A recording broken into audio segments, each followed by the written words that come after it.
Welcome to Building Stories, a podcast where we tell honest and sometimes funny stories about construction and digital transformation. I'm very excited to have Travis Althouse with us today. He's a tech-savvy construction technologist who uses a creative approach to problem solving to drive innovation and adoption, passionate about driving digital transformation in the way we design and build. So thanks for coming along, mate. Yeah, thanks for having me. Yeah, so your young years, mate, when you were growing up, was there any hints that you would be a builder, be involved in this industry when you're a kid and coming up? What do you reckon? Yeah, I'd say the massive pile of Legos that I always had around me. You'd get those like base things, and I had one that was like 2 feet by 2 feet, and I could build all kinds of stuff. Um, and at the same time, I played SimCity all the time. So I was like Oh, I building love SimCity. this. Yeah. Yeah, it was SimCity 2000. I was Yeah. 10 and I'd play Sim City and like plan my next like development out with my Legos. So I think that was a pretty good sign. So you're using like physical modeling and linking it to your gaming right back Yep. then, eh? Wow. Yep. I love it. Yeah, I didn't have any options for where I was going, I don't think. We build it eventually. Then we're gonna build it. Then we're gonna go to site. Then we're Yeah. gonna get all the Lego out. Yeah. Yep. And I still with prefab I look at construction like little Legos, you know.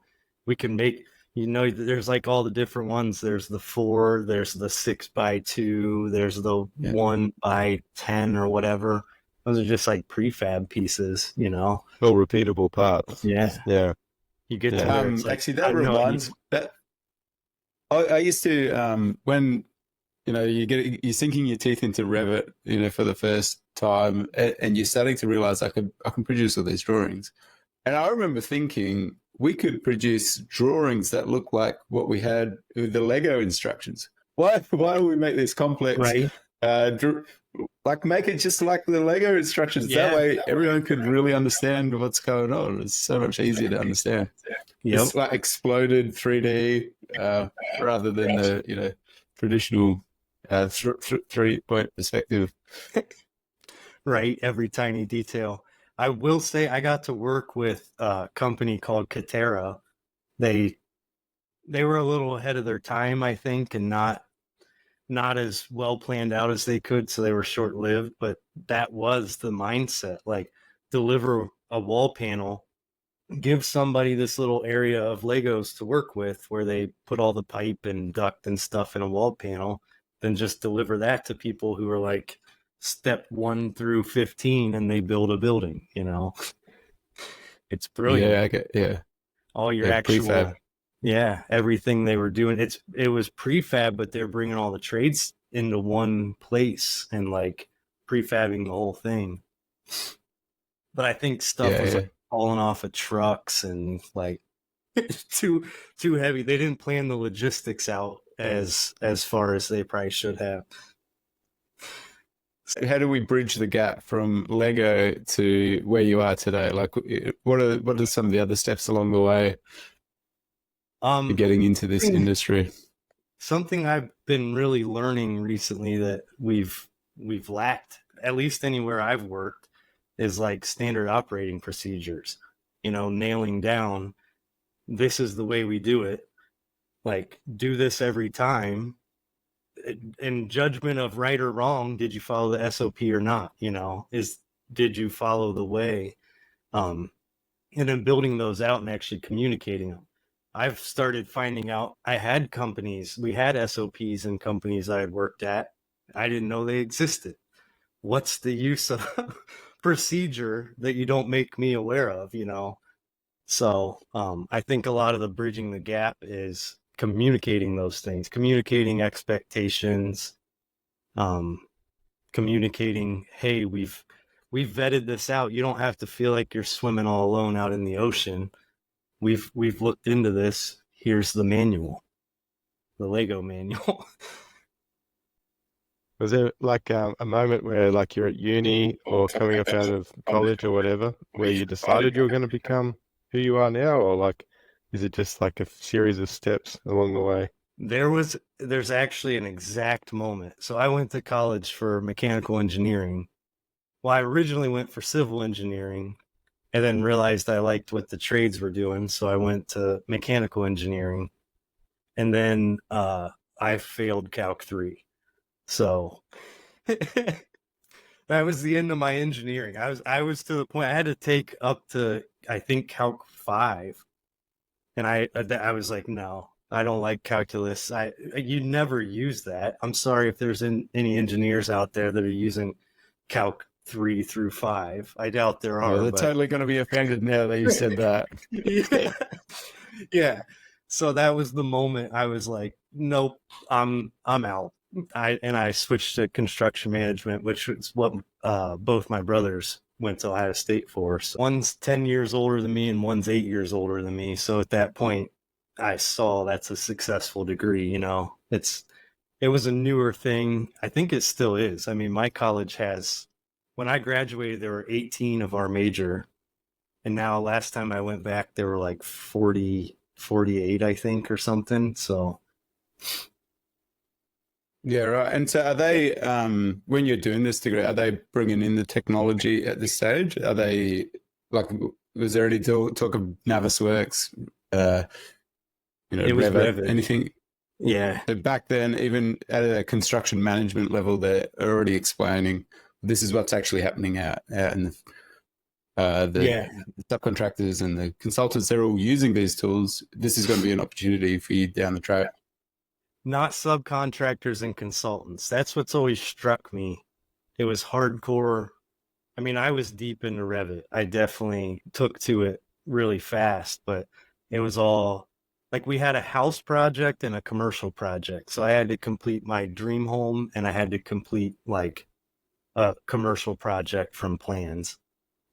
You're supposed to put like a week into that dream home. I put like 4 months into it.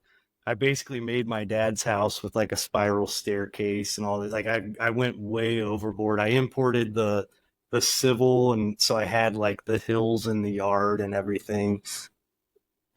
This is all in Revit, yeah? Yeah. I was What version we talking? 2012. It's funny I remember that. Yeah, nice. Because when I was still, yeah. it was back. I still have the book. I actually have. Yeah. It's funny. I have them back there. Design integration. That's what it's called. My design start a fire one day. Plenty of paper. Yeah. Yep. And that was the moment for sure. But like I said, back then, it wasn't about the trades. It was in my head, like, whoa, I could run the plumbing. I wonder if I could like use that to order stuff from Lowe's, you know. But back then, a pipe in Revit was 100 feet. Like they didn't have these tools and stuff to break it down into 20 footers and make it actually buildable, you know. I didn't learn that until I moved to Erie. A field guy came up and asked me where the pipe stretcher was. And I was just like, what? We actually stretch pipe to that length? And he was like, oh, what have we done? Yeah. Yeah. So, well, there's a pipe stretcher in Revit. Or you just get one end of it. It works. Yeah. That was kind of my response. Like, hey, it works on the computer. You're the one building it. You should make it work, right? But you know what you forgot? You forgot that there's no Lego piece that's 100 feet long. Yeah. Yeah, that's actually a good point. Yeah. And there's nothing you can do about that. I can't make my own Legos, you know? All right. So, so coming out of that, do you run into any key moments when we're out in the field that really, I don't know, made things twig even more? This is there's a new change here coming to the industry. Yeah. It's funny. There's an exact moment with that too, that I people get annoyed that I repeat this story so much, but so I out of college, my internship was at a GC, and I ended up hiring on with them as a field laborer, like just to go help the field and learn, you know, like I was passionate about learning. So they heard me. And in my interview, I was yelling, Revit, Revit, Revit. This is the future. And they were like, okay, go out and build and then talk to us, Well, I was cutting drywall and I was cutting it this way and it slipped and went right into my arm. And thankfully I was in a hospital. We were building a room out in a hospital. There's the children wing and it was just painted and it was covered in blood. And that was when my company was like, all right, come in here and put your money where your mouth is about this Revit thing, And that was like my key moment. I went in there and I was in a room of 4 AutoCAD users, veteran AutoCAD people using Revit, building, like the company didn't have Revit. I was bringing it in that population. Mm-hmm. So they did everything they could to sabotage me. They are what have become naysayers to me. And it was like my first chance of learning that, like what I have to do to fight them, Instead of fighting them like defensively, I'd hear them saying something that happened and be like, oh, look how it happens in Revit. And at first they were rolling their eyes, but then they started buying in. And that's where I kind of got a passion for like implementing the stuff. Convincing / manipulating them to move on from what they knew to something new, No, we know like these CAD guys are hardcore, right? Exactly. Yeah. It was brutal. Shout out to Walt. I know you're probably long retired now, but that was the guy. He broke me down in every way he could, and a decade later, I'm very thankful for it. Well, that's right, because you would have to formulate all these arguments and proofs that this is actually better, guys. This is the future. Yeah. Yep. Yeah, and what ended up happening there, so I was doing renderings. That was the low-hanging fruit. I was doing renderings to help their sales team, and we got a big job, and they gave me an office. They gave me my own office and kept those guys in general population. Like, ooh, okay. That was the beginning of the end for me, definitely. They definitely weren't receptive anymore, and it wasn't anything I could do, so... Fancy Revit guy with his office. Yeah. Yep. We've seen that kind of early transformation happen as the industry changed since then. Like, are you having the same arguments over and over again, or not so much? The same amount of arguments, but it's over different stuff.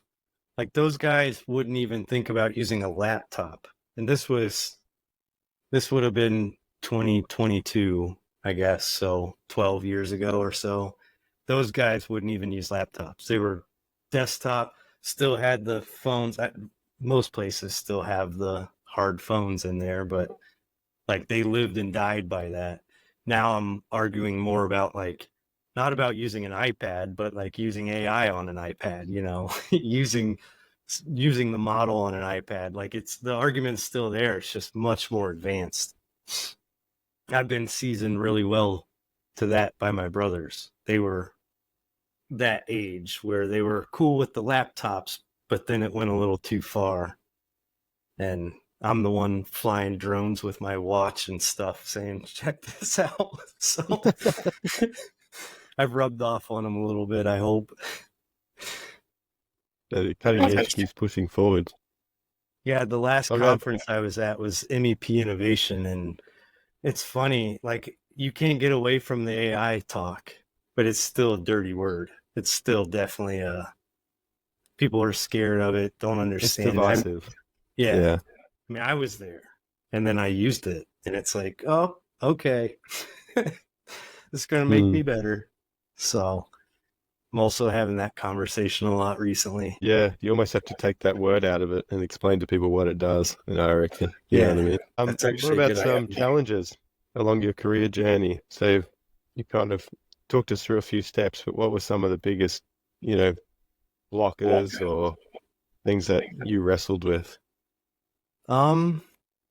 Attitudes and relationships.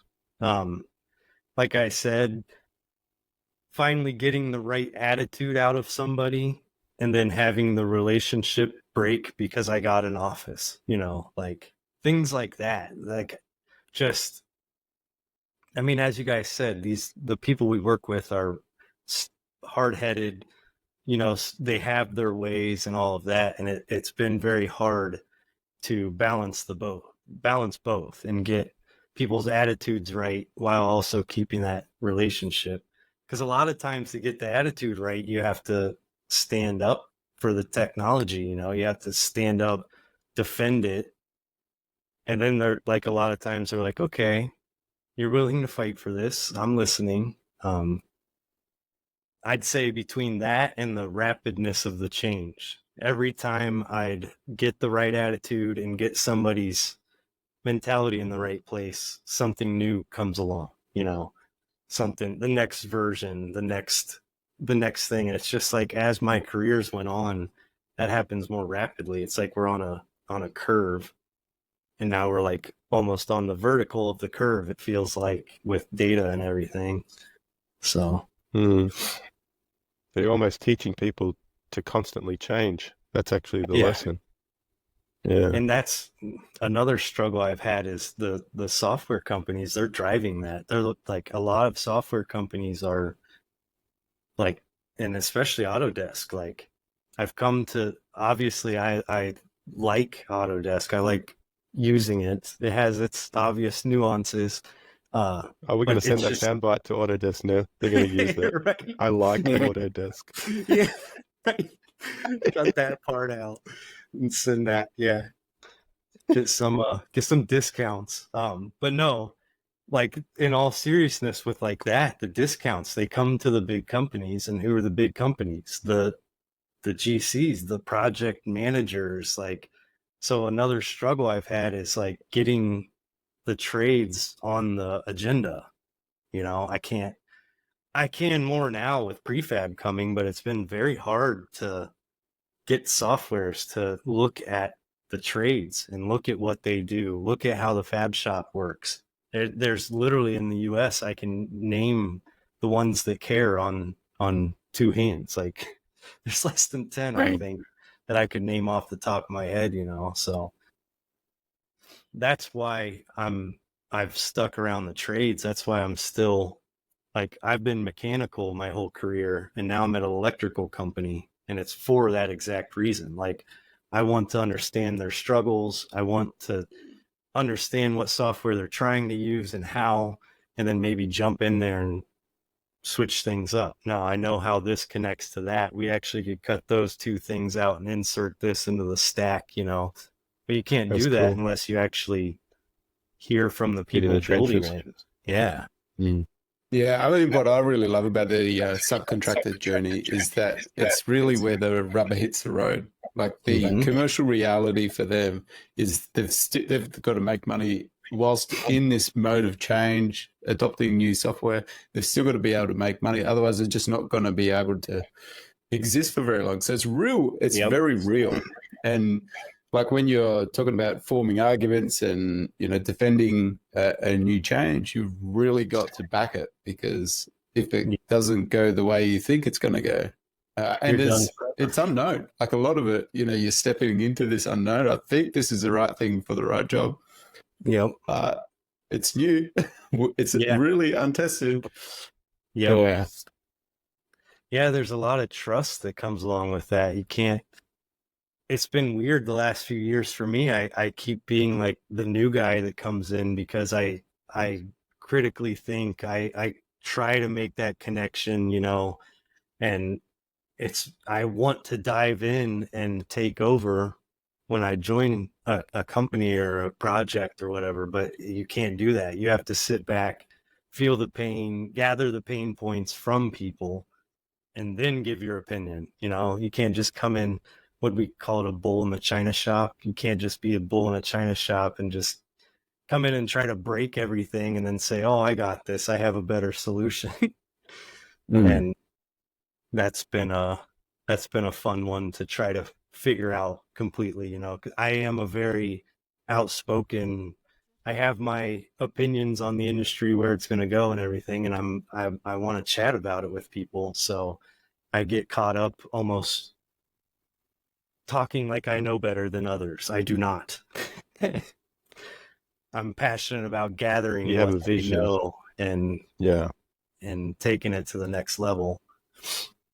Like the AutoCAD guys, that's literally what I was doing. I was just a spy sitting there. I was making renderings. They were actually making drawings for the building. I was rendering cool pictures. I was just listening to what they said the whole time, and then trying to set those workflows up in Revit, like build the families they were talking about, the pumps they were struggling with, all that stuff. So can't get this polyline to close. Is that what they were saying? I'm trying to think of what they were saying. Oh yeah, the polylines, the blocks breaking, not connecting up. Oh. Yeah. And what are you most proud of? So you look back on this career where you worked on lots of things. Do you have a particular project, something that you think, I'm really glad my name's attached to that thing? I would say it's kind of funny. It's where we met, Luke. Like the stuff we did at Revizto. I feel like the stuff we've been talking about here, getting people over the hump, getting them to listen and believe in the tech, getting them to trust us dorks. In the United States, we call it, like, people like us, construction dorks. And like, I feel like a lot of us don't even realize that's what we are. But I feel like we really enabled people to like respect and trust people like us. We weren't just being the idea. We were getting in the trenches and making projects run smoother, helping with coordination, like all over the place, literally all over the globe. And because of that, like with LinkedIn and social networking and stuff, my college actually saw a lot of what we were doing. And I go back and teach that construction management program as a guest for like the last 4 years, I think. So wow. It's like double proud. It lives on, even though I'm not there anymore. So yeah, I've that's met cool. a ton of That's people cool. through that still, they reach out, give me advice, tell me things. I've opened the door for people to just rant to me that were customers there, so. Yeah. So you're still connected with this college. Like, what is one piece of advice that you give to one of these people coming up who are interested in working in design, construction? The big thing is that negativity. Be ready for the negativity. I've always been kind of an arguer in my life. If I have an opinion on something, I have no problem defending it, hearing the other side. Don't go in shy. You're just going to get destroyed. Like, there's going to be negativity and much stronger personalities than yours. Like, stand up for the things work. Like if you build out a Dynamo script that's going to make someone's job easier, like, don't take the criticism and shrivel up. Like, take it as a challenge. If somebody's saying it doesn't work, either prove that it is or admit fault. Like, oh, dang, good catch, thank you, try it now. I like that. Yeah, I'd say that's my biggest thing. Because you got to have the guts to try something, and then also you got to have the guts to admit when it's not quite working as well. Yep. Yeah, it's hard to admit it, but I've learned in my career admitting. I mean, I've been wrong more than I'm right. So I feel like most people have. That's how you learn, So yeah, take all that stuff with a grain of salt and don't back down. Times you were wrong, what mistakes would you share for others to avoid? There's not a tool called a pipe stretcher, so that was one. Another that really always comes back to me that bothers me is I worked at an engineering firm and I did duct work, Revit duct work, 1,000-foot piece of duct, not really real stuff, just a polyline on steroids, basically. And then when I met Jonathan Marsh, he hired me because they didn't have anyone that knew ductwork and they didn't have anyone that could do Revit. And the project was kicking off in like a month. So I went in there, dove right in head first, and the duct company was actually a subcontractor outside of us. We didn't do duct work. So I kind of There had you to go. work with like an external actual builder. And I'll never forget all the meetings. They just kept confirming that I knew what ductmate was. And I was just like, yeah, ductmate. Obviously, I know what that is, yada, yada, yada. And then when we get to the second floor, I find out I don't know what ductmate is. I don't know if you guys have ductmate in Australia, but essentially duct can either be slip and drive, which goes in like this, or it can be mated together, which has like a lip, and then they pound this piece of metal in to make that like 2-inch lip hold two pieces together. Which we call a But flange, like a duct flange. Yeah. exactly, yeah, there's a flange. So not only as soon as I changed it and gave it that 2-inch lip all the way around, like instantly I had 1,000 clashes, and we were building the Mm-hmm. third floor. But not only that, but then the foreman was very patient and kind about it, thankfully, and had me come out to the site and was like, watch this. And he climbs up the ladder and goes to pound that thing in, and he can't, like, he's like this with the hammer. He didn't have room to swing the hammer between the Mm-hmm. steel. And I was just like, oh, that's worse than the clashes. Like, he literally can't build it, you know? And like, there should have been a clearance or something built into my family. But that was one of the worst mistakes I ever made. I'm still sorry, Steve. Like, thank you for teaching me to listen. That, I think that was the big mistake. I kept writing it off like, oh yeah, of course I know that. No, I should have Yeah. been like, what are you talking about?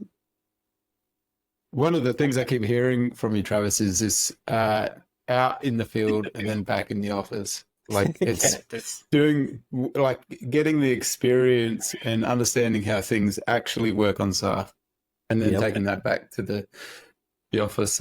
Yeah, at the computer, you can really see. And I think that reality is makes a real difference. And you know when you're speaking to someone or that have spent their entire life just behind the computer, they don't Right. quite get going to happen on site. Or scared to even go out there or ask questions. I'll never forget on that project. The only mistake I made with our team was I kept harping, use the model, use the model, use the model. But then I, like, obviously, like, my model was messed up, and this guy sent a crumbled up iPad. Like, literally, the IT guy came in with an iPad hanging from a paper clip and said, give this to Travis. Foreman said, give this to you. And first thing I did, I threw my hard hat on and went out there. Like, and I spent 2 days out on site, you know, and it's like, not only did I gain his kind of respect and trust back, but I also was like, hey, I'm not afraid for you to tell me something's wrong or to, you know, like, hey, I'm here. Here's my phone number. I'm not the behind the computer screen guy. I'm on your team. We're building this building. Let's make some money. I was fortunate enough to work on a project, and the project office, they brought in the whole design team into the project office, and it was directly over the road. But what that encourages you to do is to walk out and see, and constantly you got this stream of guys coming in to see the models, to look over your computer. They've all got the hard hats on, the high vis, and there's this real reality. That is where the rubber hits the road, literally, because we're right opposite the site, and that makes a huge difference. And it's constant all day. It's like, oh, I want to see this. Okay, well, this is what it looks like on site. All right, okay. Yep. Yeah, and implementing becomes so much easier because in that situation, you hear the complaints, and it's like stuff that's not IT stuff gets blamed on IT, like your Revit families being wrong or your Dynamo script breaking, like that kind of stuff. Especially if it makes it out to the field, it's not just these stupid IT guys, it's the stupid technology people. These guys are sending us this technology expecting us to use it, but they don't know what ductmate is, you know. Mm. So that's another really big piece of advice I'd give is go out there and do that. If you're setting up a tech box, my company recently offered me the the chance to like go out and set up networks in job trailers. I've known how to set up networks since Xbox Live was invented, you know. What a great way to go out there, get your face there, make people trust you, see stuff around the site, you know. I think a lot of it, like going back to some of my struggles, the relationship stuff, I think that's the ultimate way to get and maintain a good relationship. Like that saying, walk a mile in my shoes or their shoes, you know. That's what you're doing. Yep. Yeah, and my prioritization on that, I've learned in my career hardcore, like the guy building it is the priority.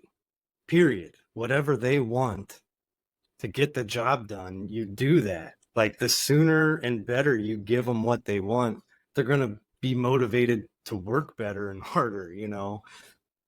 Or if I have my way, smarter with their iPads. But yeah, I think a big part of it is realizing they're the priority. Just because you're 2 years prior to the project kicking off, like, no, 2 years prior to ground being broken, you should go meet that foreman, you know, go get to know them and how they work and what they want. That's awesome advice, Travis. I really like that. Yeah, it's saved me from trouble. Besides that first time. Again, Steve, thank you for the lesson and being Well, you have to learn. being patient. Yeah, it's the only way. Yeah, and that's, I'll say like 90% of people, well, people do realize you have to learn. Like you just said, Luke, you have to learn some way. They're not going to be as motivated to help you learn if you go in there like you're up here, you know. I'm in my polo coming out from the office to, you know, I got, first things first, don't wear clean boots either. Like if you're coming as a tech person, don't wear clean boots. Like that was another thing. I had clean boots and I threw them around in the dirt before I went out that day. I'll admit that.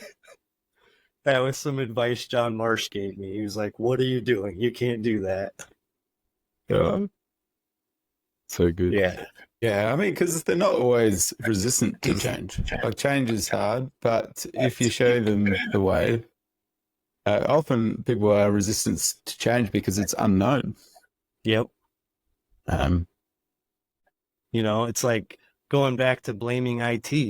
If their IT department has let them down in the past, they think VDC is IT, that you're computer people, you're IT, you know, they don't, most in the field don't know the difference. You're on the computer all day. You're the one that let my computer break and cost me 1,000 hours on my last job, you know. So you're not seen as mission critical on the construction, you know, program. You're seen as this thing that's attached to the side, you know. Yeah. Yeah, and when I went out there, my way of trying to get those guys to use the model, because after the duckmate thing, I was like, hey, field leaders, if you were in the model, you would have caught that before the third floor. You would have immediately caught that and been like, this guy doesn't know what he's doing. Just like the guy that asked where the pipe stretcher was. He was in the model. He noticed that. That was his way of like calling me out. And it was like, thank you. You just saved me, you know? And that's when I started harping the model. And it's kind of funny going back to Revizto, my way of doing it. Revizto sent me like a pack of like 100 stickers. And I went out on site and I just stuck them on everything, every piece of steel, every tractor, backhoe, tool. And finally they were like, okay, show us Revizto. And I got them in the model. And again, they saved me. They saved tens of thousands of dollars of mistakes our whole team was making, you know, just like that, because they got into the model. I just had to let them know that's the value. No matter what, you get me. I'm drawing this building. If you think I suck, teach me, you know, like that's, I'm not sitting here like, no, I know everything. No, I'm helping you. You come help me, you know. And once I finally got them bought into that project was a lot of fun. The other thing about the subs is you yeah, like this keep coming up in this conversation, is what you're drawing, it has to reflect what's going to happen on site. Whereas like in the design consulting world, that gets lost a little bit, and they're just trying to get some drawings out. And then finally it comes to electrical guys, mechanical guys, and you're trying to turn that into something that's real. That's a challenge. Yeah. Yeah, especially and I've had really good GCs, and I've had ones that it's just a checklist. It's a thing. They got to check a box to go to their manager and say it's done, And if you're running clashes and thinking that way, you're just shooting yourself in the foot. Like 3 years from now, you're going to regret taking the approach. It's a slow moving bullet. Yeah. Yeah, exactly. Yeah, it's a slow moving bullet. And I think the good ones I've had have had that happen, because that's really what they've done. The good ones have sat down, taken the time, instead of in front of everybody kind of flexing like, oh, we're going to run this process for you. They sit down and kind of discover our process, see what you do. And it's like, oh, you've never used Navisworks. Okay, well, I recognize I'm going to have to help your company get training in Navisworks, Then they help that, rather than it's like, okay, time to coordinate. Why do you have so many clashes, plumbing guy? It's like, what's a clash? I think that discovery in general is really important from the top of a project down. Essentially going out on site, that's doing discovery. You know what I mean?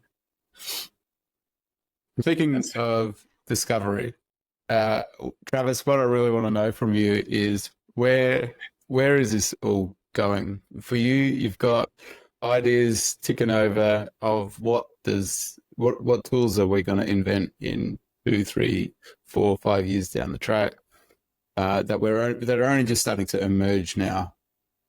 What do you think it's going to look like? Even what does the builder of the future look like for you? I would say it's pretty clear to me that like data is one step ahead of AI, but what AI can do with data is just exponentially making that like the future, hands down. And I'm seeing it. So I've been using Lucidchart a bunch. It's a really well-known tool. I've heard it forever. I've never had the opportunity to work with it. Nice. Yeah. Great for brainstorming, visualization, all that stuff. Well, I've taken like my approach to data has been getting it out, like make something and then take it out of it, and have a list. Well, Lucidcharts made me realize I can make the list and then put it in and make the thing. I think that's kind of where a lot of this future is going. You're going to find a project you built that went really well and have some sort of data list, be able to feed that back into not Revit. It'll have to be the future Revit. Revit would just crash all the time.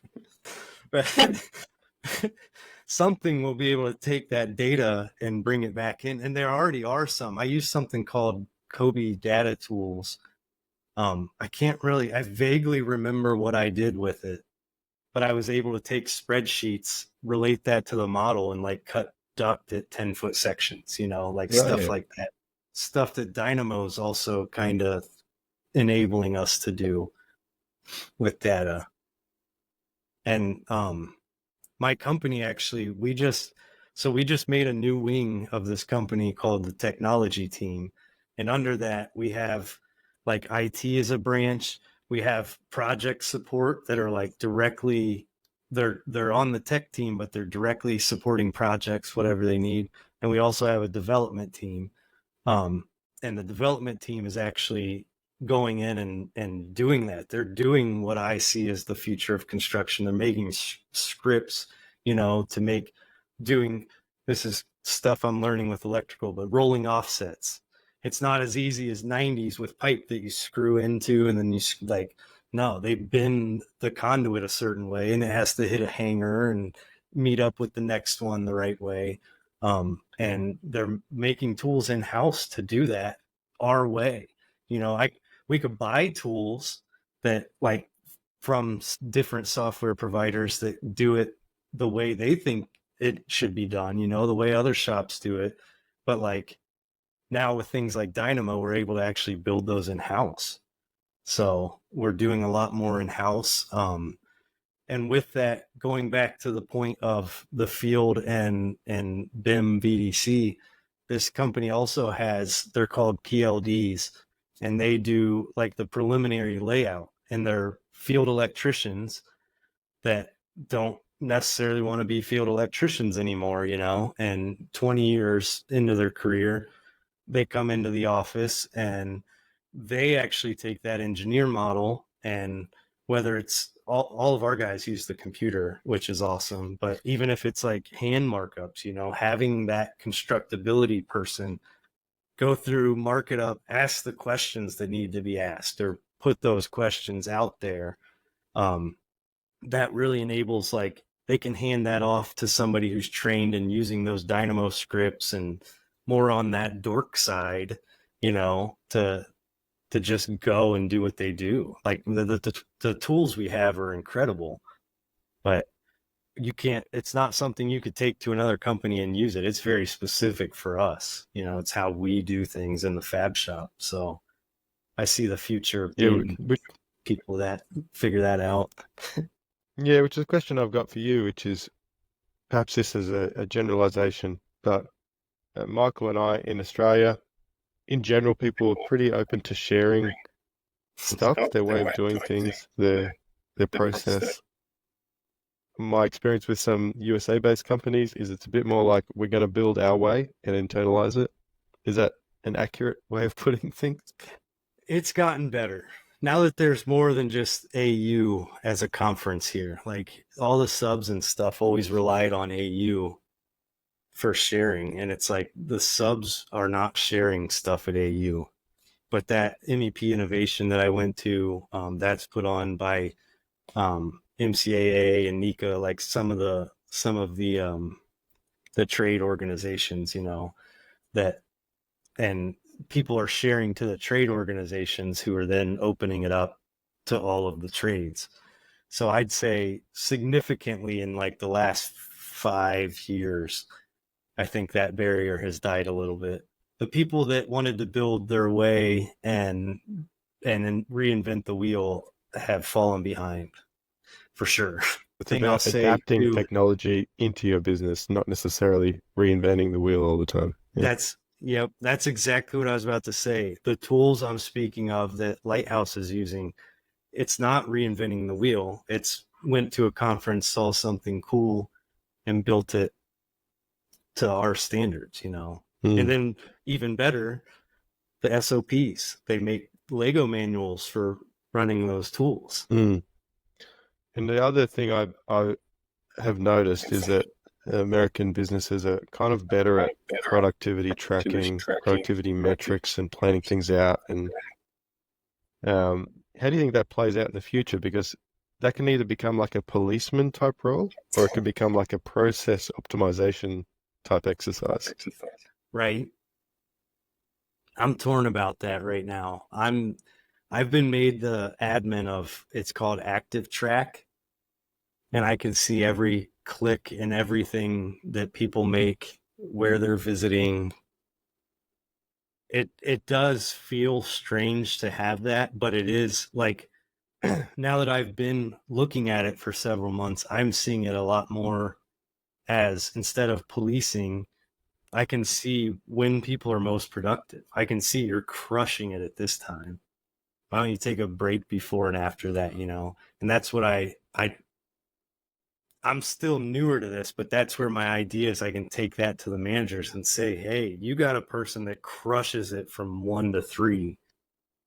Go get them out. Like, they have electric scooters and stuff. My first day on the job, we went on an electric scooter posse to lunch. Like, and it's basically like, go get them to do that. Get them out of their element right before their productive time, get them to loosen up and be happy. That's when I do my best work, especially when I'm focused in Revit or something like that. I'm happy, listening to happy music or happy podcasts or something. When I'm miserable, good luck. That's Right. when I make the mistakes and don't get the job done, you know? So that's where I've been trying to use that. But like I said, I'm still torn. People take it as a big brother.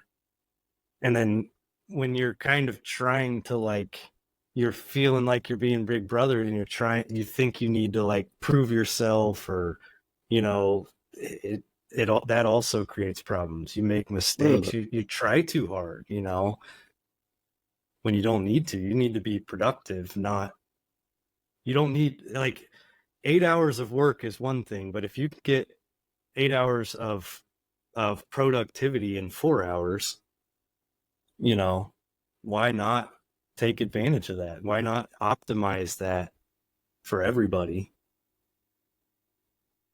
Totally, because that brings up the whole kind of mental health in construction discussion, which is it's a high pressure environment when you're trying to work to deadlines. And how do you manage that, Yeah.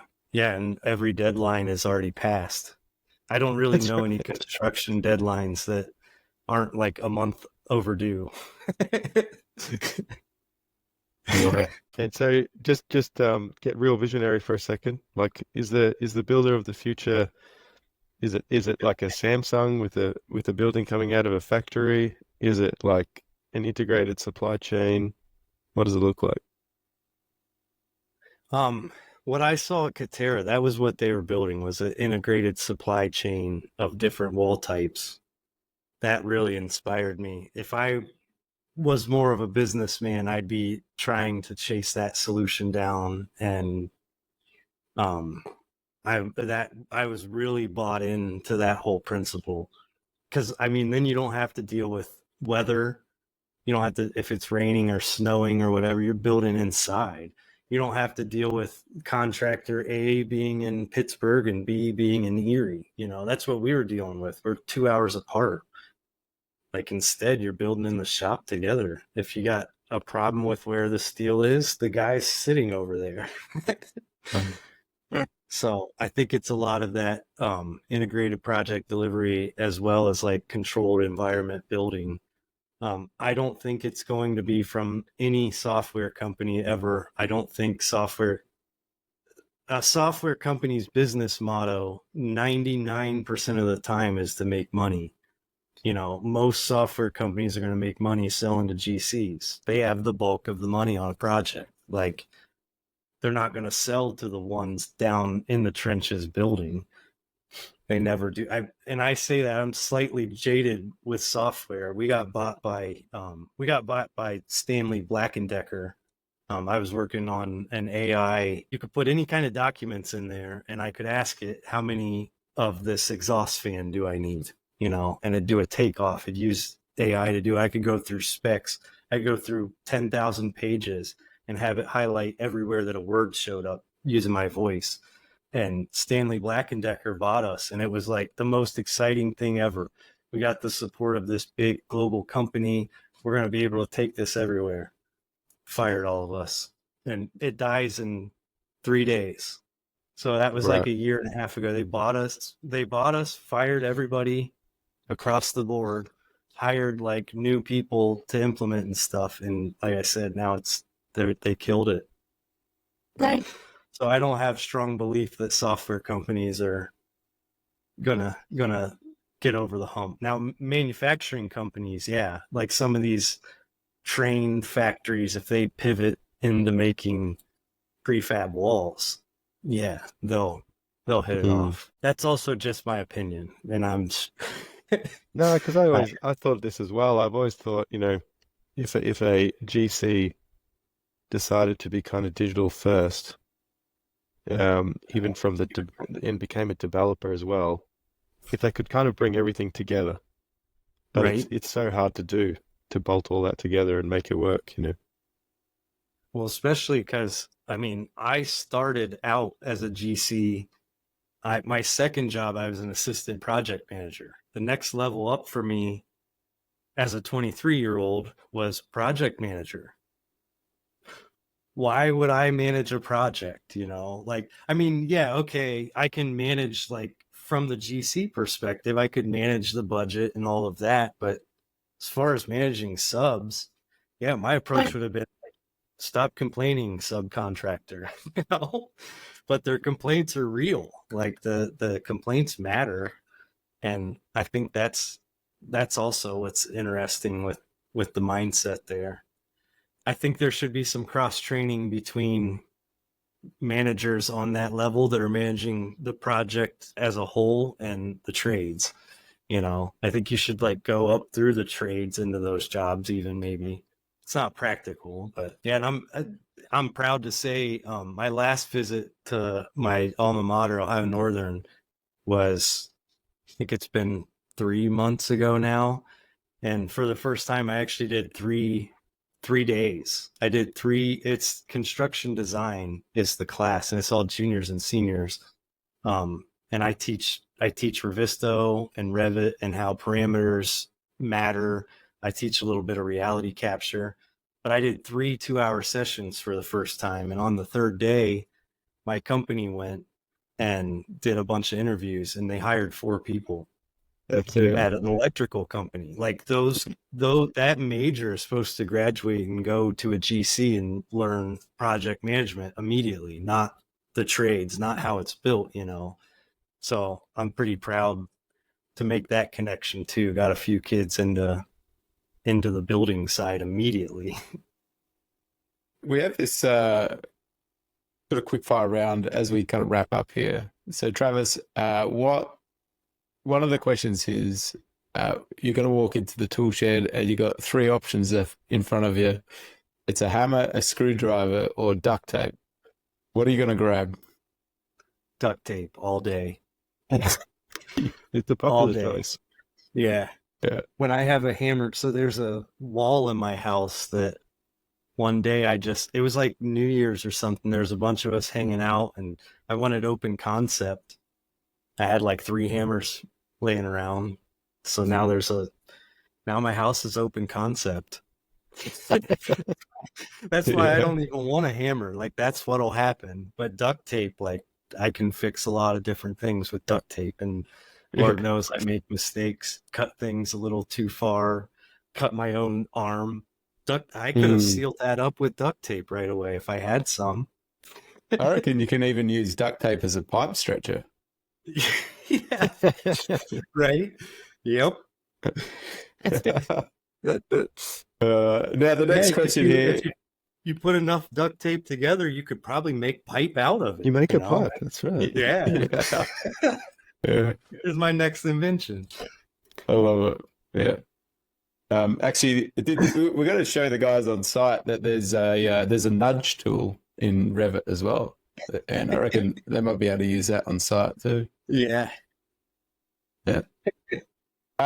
One of the next question we have here in this quick fire round is it's a material selection. Now, unfortunately, there's no plastic brick, Lego brick here, but between concrete, steel, and timber, what's your material of choice? I haven't worked a ton with steel, so in concrete, that's another one I go overboard with. There's too much ability to be creative. I literally am making a patio right now, making my own like concrete molds of stones and stuff. It's absurd. Like it's something I should just like pay someone else to do or buy the blocks or something, but instead I got to be creative because it's concrete. So that said, timber definitely all day. I love building out of timber. I have so many projects. I've gotten really comfortable. I grew up, my grandpa had a wood shop that I was out with him in all the time. So I learned how to plane and use the table saw, all that good stuff when I was younger. That's good. And you don't have PLA. If you can see anything behind me, my favorite is like PLA. I got all the lightsabers and I got a 3D printer, and again, it's just went overboard. I got Darth Zelda back here. But I think that's another thing, relating that back to my college and my company. My college has a 3D printing lab. They have 15 3D printers in there. my company just bought like a $6,000 3D printer. I think there's a serious future for that in construction, but I don't think it's how we think. I don't think it's printing little mini models for sales, or I think it's like printing fittings or jigs, like make a jig. If a guy on the fab shop's doing something 1,000 times a day with a tape measure, just make him a 4-inch jig, you know, screw the tape measure. Yeah, because my second. Yeah, that was another question we were going to have is a favorite piece of hardware tech, and I think you've answered it already for us. That's pretty cool. Yeah. 3D printers. Yeah. Did you really fly a drone with your watch? Or was that just a throwaway statement? Did I really? Yeah. Yeah. I did. Before Revizto. Yeah. It's funny. I have one of my favorite pictures is me showing my grandma that I'm flying with my watch and taking a picture at the same time. And my grandma's like, what is happening? My grandma just turned 90. So Nice. it was awesome. Oh, yeah. And I put I'll never forget when Jonathan Marsh asked me. So I think it was Theta. Theta gave us a 360 camera in 2017. So it was like right when they were kind of becoming practical. And John was kind of like, I don't really have time to mess with this, and I don't really know what we'd use it for. We had a Pharaoh. We had a $60,000 Pharaoh. Why do we need a 360 camera? And he gave it to me instantly. I didn't 3D print it because I didn't have one at the time. I bought a 3D printed mount with a screw on it and screwed that thing to my drone. And I got the coolest 360 videos of my whole neighborhood off of the drone. And it's just like, I think people are thinking, you built a 360 video recording drone. Yeah. And it's a Mavic Air. It's like a little one too. Yeah. So I still had the guts to carry it. I had the grunt. Yeah. Well, the Theta, so because the Theta's long, you can, I'd launch it, I'd hold it and launch it out of my hand. And then when it came back, I'd grab the Theta and flip it over to turn it off. And I showed that to my fab shop, and next day they actually built me and I could send you a picture of this, but they built me it's like it's a pipe. I think it's like a 6-inch pipe with flanges on either side. So like literally I just sit the drone down in the hole, and it launches, and then when it comes back, it just drops it right back down into the hole. So that was when I realized, like, the fab shop's listening to me. You know, they don't think I'm a complete moron. They just think I'm crazy, and here they are supporting me. So you're still a dork, but you were supported at least. Yeah. That's awesome. Yep.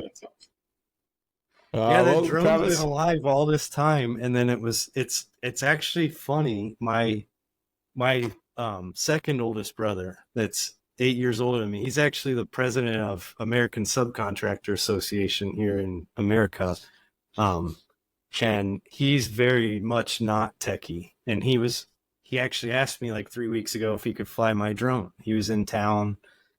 I let him fly it on safe mode, you know, but then I teased sport mode. Sport mode's way better and cooler. The drone's dead now. He smashed it into a house full speed. No. It survived construction all these years, but not my older brother.